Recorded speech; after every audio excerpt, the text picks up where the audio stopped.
για πρώτη φορά πραγματικά ελπίζω να ακολουθήσουν κι άλλες. Ήδη εμείς μια πρώτη γεύση την πήραμε που βρεθήκαμε 2-3 φορές οι πρόεδροι μεταξύ μας.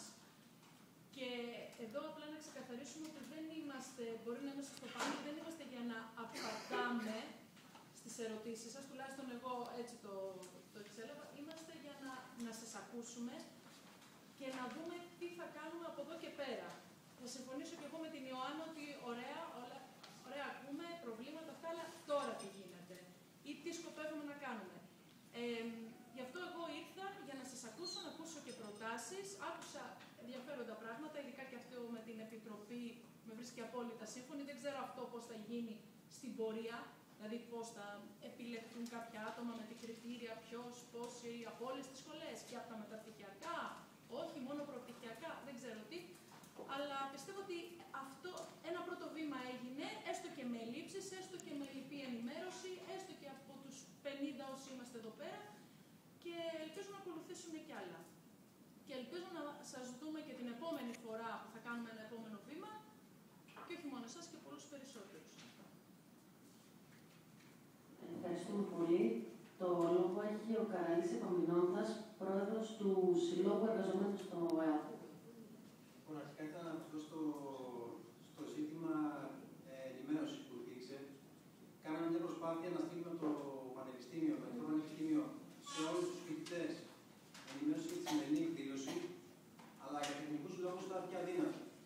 Πιστεύουμε ότι στην επόμενη τέτοια εκδήλωση που θα διοργανωθεί, θα έχουμε τη δυνατότητα να στείλουμε ένα email προς όλους τους φοιτητές. Σχετικά σε κάποιο ερώτημα σχετικά με κάποιον ισολογισμό που υπάρχει, εγώ δεν έχω δει κάποιον ισολογισμό για φέτος, αλλά όπως ανέφερα και πριν, υπάρχει μια αναφορά στη ιστοσελίδα πρώην Προέδρου του ΑΕΠ του κ. Γιαπαρίκα ότι το Πανεπιστήμιο έχει 50 εκατομμύρια ευρώ αποθεματικό. Και εμείς έχουμε αναρωτηθεί πού βρίσκονται αυτά τα λεφτά, αν πραγματικά βρίσκονται και πώς μπορούν να χρησιμοποιηθούν για το συμφέρον του Πανεπιστημίου.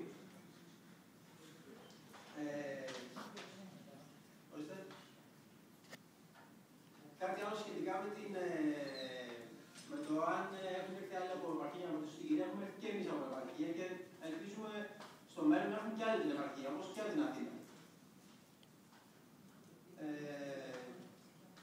Σχετικά με τα επαγγελματικά δικαιώματα, νομίζω ότι δεν είμαι γνώστης να σας απαντήσω. Πάντως από προσωπική εμπειρία, επειδή είμαι απόφυτος του Πανεπιστημίου, που τα πνευματικά δικαιώματα αναφέρουν ότι οι συγκεκριμένοι απόφοιτοι έχουν μια προτεραιότητα να διοριστούν σε κάποιο Υπουργείο, θέλω να σας αναφέρω ότι δεν έχει διοριστεί ούτε ένας στο συγκεκριμένο Υπουργείο. Με αυτό θέλω να δείξω ότι πρέπει να γίνει πολύ δυνατός αγώνας για να εκπληρωθεί αυτό το δικαίωμα. Σχετικά με τα επαγγελματικά δικαιώματα όλων των αποφύτων. Δηλαδή αυτό δεν είναι μόνο ένα μειονέκτημα του ανοιχτού πανεπιστημίου, συμβαίνει και στα συμπληρωματικά πανεπιστήμια. Σχετικά επίσης με κάτι που έδειξε πριν ο κύριος Ζέρβα, σχετικά με την διατήρηση της ακαδημαϊκής ποιότητας, κάτι τέτοιο είπατε του Πανεπιστημίου, θα πρέπει να γίνει μια αναβάθμιση. Νομίζω ότι αυτό που είπε είναι αρκετά σημαντικό. Γιατί από όσο γνωρίζω, επειδή ήμουν παλιά στην διακίνηση που υπάρχει διδακτικό υλικό, το οποίο είναι αρκετά παλιό και νομίζω ότι είναι τελεφωνισμένο. Δηλαδή, δίδει γνώσεις, οι οποίες ίσως να είναι κάποιες ξεπερασμένες.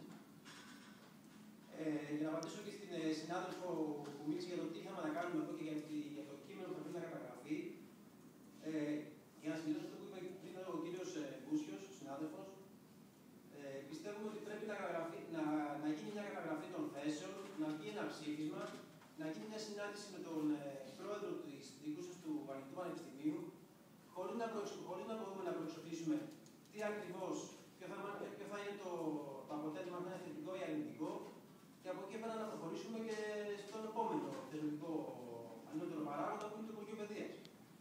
Αν έχουμε κάποια σοβαρά προβλήματα, να τα καταγράψουμε, να παραμερίσουμε, όπως είπα και πριν, τις διαφορές που έχουμε, να κρατήσουμε τα θετικά σημεία και να πάμε στο Υπουργείο, μια επιτροπή και να τα